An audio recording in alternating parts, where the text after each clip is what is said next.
सनसनी। देश की सबसे बड़ी मर्डर मिस्ट्री यानी कि आरुषि हेमराज हत्याकांड मामले में अब आ गया है एक अहम मोड़। अदालत में आरुषि के मां बाप के खिलाफ शुरू हो गई है गवाही। 3 गवाहों ने दी है गवाही। क्या कहना था उन गवाहों का, क्या कहना था बचाव पक्ष के वकील का, देखिए हमारी ये खास रिपोर्ट। देश की सबसे बड़ी मर्डर मिस्ट्री,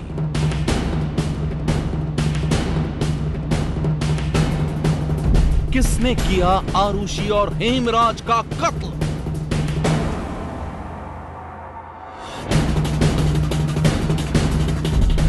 अब खुल जाएंगे सारे राज।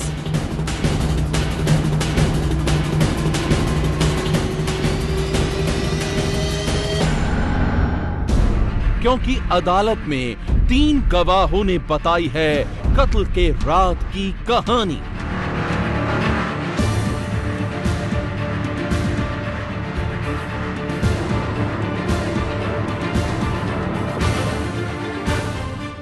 जी हां, देश की सबसे बड़ी मर्डर मिस्ट्री यानी आरुषि हेमराज हत्याकांड में शुक्रवार को आरुषि के माता पिता यानी डॉक्टर नूपुर तलवार और राजेश तलवार के खिलाफ शुरू हो गई है गवाही। और इस सिलसिले में गाजियाबाद की विशेष सीबीआई अदालत में सबसे पहले दर्ज कराया गया है नोएडा पुलिस के एक फोटोग्राफर चुन्नी लाल गौतम का बयान।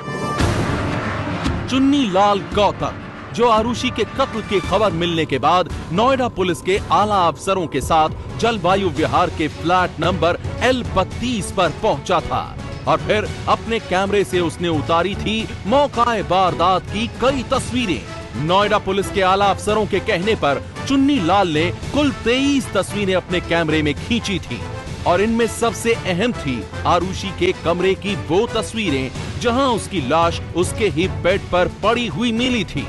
चुन्नी लाल के मुताबिक आरुषि की लाश के पास एक चादर पड़ी हुई थी। कपड़े अस्त व्यस्त थे, लेकिन बेड पर बिछी चादर पर एक भी सिलवट नहीं थी। नोएडा पुलिस में बतौर कांस्टेबल के पद पर तैनात फोटोग्राफर चुन्नी लाल ने कोर्ट को ये भी बताया कि आरुषि के बेड की पीछे वाली दीवार पर खून के निशान उसने अपने कैमरे में कैद किए थे। लेकिन हैरानी की बात तो ये थी कि लाश के आसपास रखे खिलौनों पर एक भी खून का निशान नहीं था।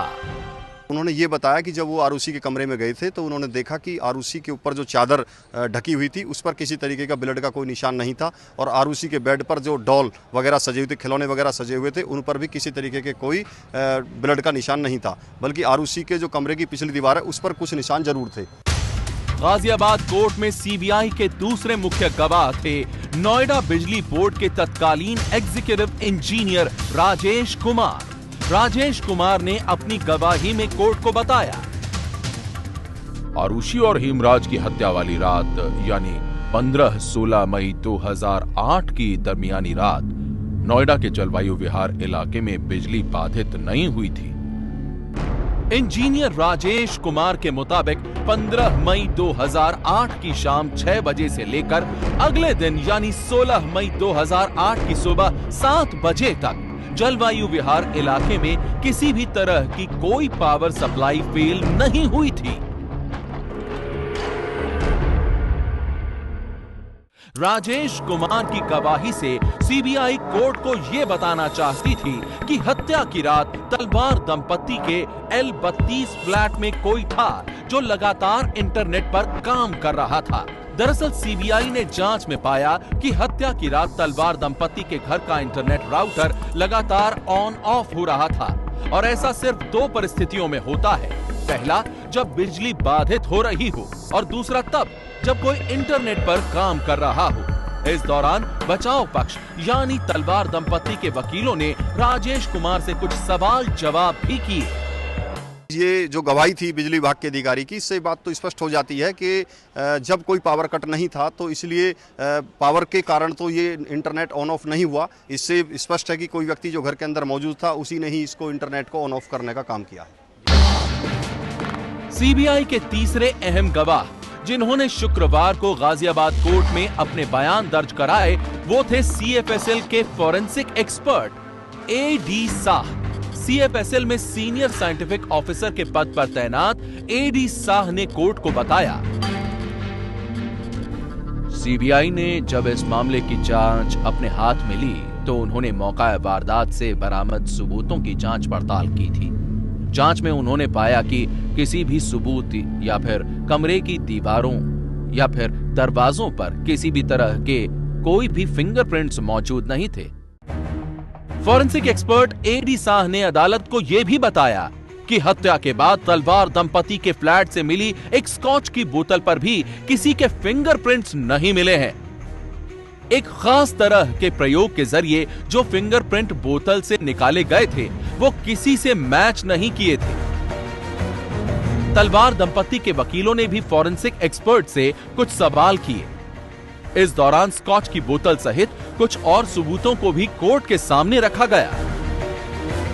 जो सीन ऑफ क्राइम से जो एविडेंस मिले थे, सबूत मिले थे, उनकी एग्जामिन किया था, उनसे फिंगरप्रिंट्स उठाए थे और उन्होंने ये बताया कि जो स्कॉच विस्की मिली थी डाइनिंग टेबल पर L32 फ्लैट में, तलवार दंपति के फ्लैट में, उस पर जो कि आधी भरी हुई थी और आधी खाली थी, उस पर से कोई फिंगरप्रिंट्स नहीं मिल पाए थे आंखों से देखने पर। लेकिन जब एल्युमिनियम पाउडर से उन्होंने उसके फिंगरप्रिंट्स लेने की कोशिश की तब उसमें थोड़े फिंगरप्रिंट जरूर मिले थे, लेकिन वो किसी से मैच नहीं किए गए थे।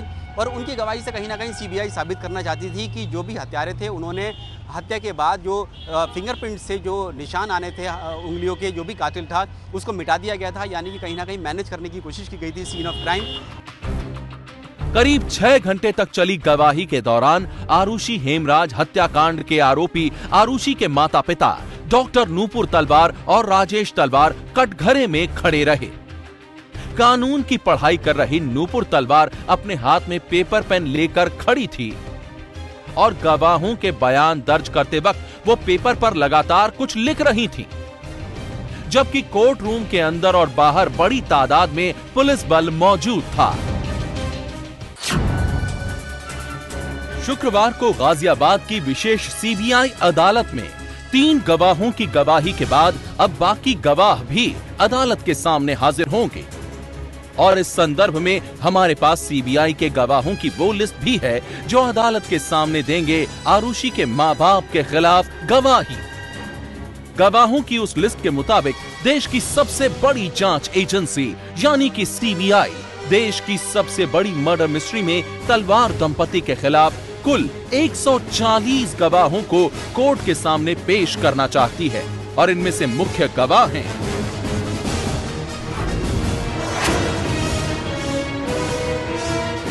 तलवार दंपति के फ्लैट L32 से सटे L28 में रहने वाले पुनीस राज टंडन ने ही सीबीआई को बताया था कि छत का दरवाजा सिर्फ और सिर्फ हत्या के दिन ही बंद किया गया था।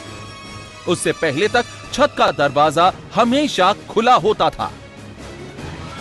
सीबीआई पुनीस की गवाही से कोर्ट के सामने साबित करना चाहती है कि छत का दरवाजा सिर्फ और सिर्फ नौकर हेमराज की लाश को छिपाने के लिए ही बंद किया गया था।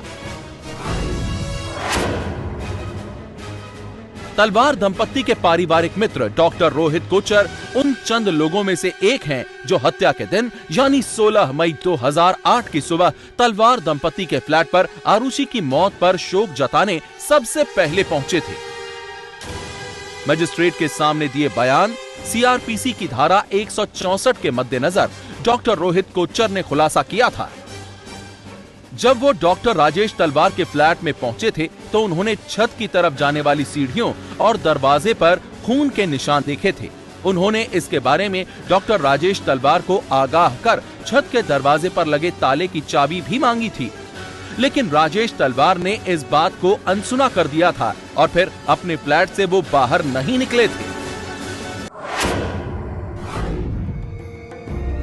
भारती तलवार दंपति के घर नौकरानी का काम करती थी और वारदात के बाद वही सबसे पहले वहां पहुंची थी। आरुषि की मां नूपुर तलवार ने भी सबसे पहले भारती को ही आरुषि की हत्या के बारे में बताया था। कोर्ट रूम में जैसे ही तीनों गवाहों ने अपनी गवाही दी, अदालत की कार्रवाई भी खत्म हो गई। आरुषि की मां नूपुर तलवार को कड़ी सुरक्षा में वापस डासना जेल भेज दिया गया, जबकि आरुषि के पिता राजेश तलवार अपने वकीलों के साथ चले गए। ऐसे में अब देखना यह है कि इस मामले से जुड़े दूसरे गवाह अदालत को क्या बताते हैं। सीबीआई सूत्रों की माने तो इन सभी गवाहों को एक एक कर अदालत में पेश किया जाएगा। उसके बाद तलवार दंपत्ति के वकील उनसे गवाही से जुड़ी जिरह और सवाल जवाब करेंगे। 21 जून को अब इस मामले की अगली सुनवाई है। अगली तारीख को बचाव पक्ष यानी तलवार दंपत्ति के वकील नोएडा पुलिस के फोटोग्राफर चुन्नी लाल से जिरह करने की तैयारी कर रहे हैं। शुक्रवार को इस मामले में जलवायु विहार पुलिस चौकी पर तैनात तत्कालीन इंचार्ज बच्चू सिंह भी कोर्ट पहुंचे, लेकिन उनके बयान अदालत में दर्ज नहीं हो पाए। सनसनी के लिए गाजियाबाद से नीरज राजपूत की रिपोर्ट।